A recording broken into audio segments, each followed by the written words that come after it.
was dissatisfaction and disgruntlement among a section of senior Congress MLAs as well as two-term Congress MLAs, and it had always been there, but the senior leaders pacified them, saying that they'd be inducted and made ministers in the forthcoming cabinet expansion.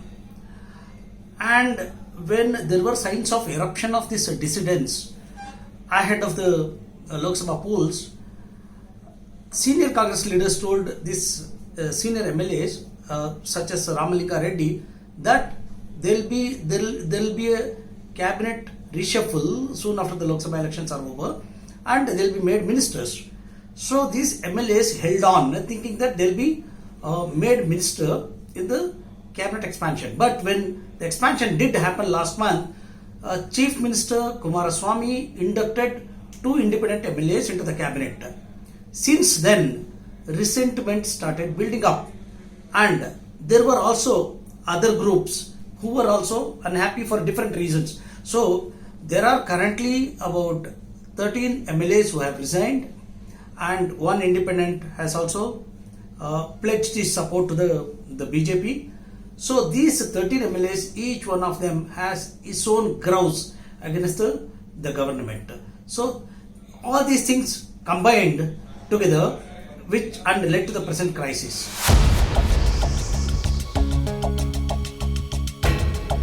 See, currently 10 Congress MLAs and 3 JDS MLAs and 1 independent member who was until this morning a minister in the cabinet have resigned. I mean, the 13 MLAs have resigned their assembly membership, and 1 independent member has resigned his cabinet position, who of course remains an MLA and who has shifted his loyalties to the BJP.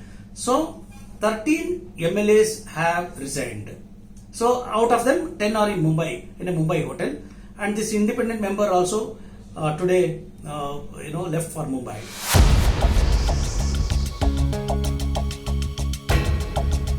What the JDS and the Congress coalition government is attempting is to get the resignation of all the ministers, JDS as well as Congress. There are of course 21 Congress ministers and others are 10 or JDS members, and only Chief Minister is the only cabinet. Chief Minister is the cabinet today in Karnataka. And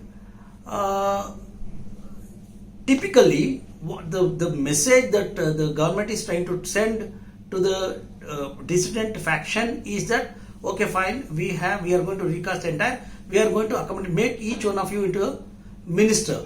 But the 13 MLAs have refused to buy this offer, and Senior Minister Ramalinga Reddy is already on record saying that the time is over. He told ET this morning that the time is over. They cannot accept this offer. So they are holding on to their stated position, and we have to see what's going to happen tomorrow.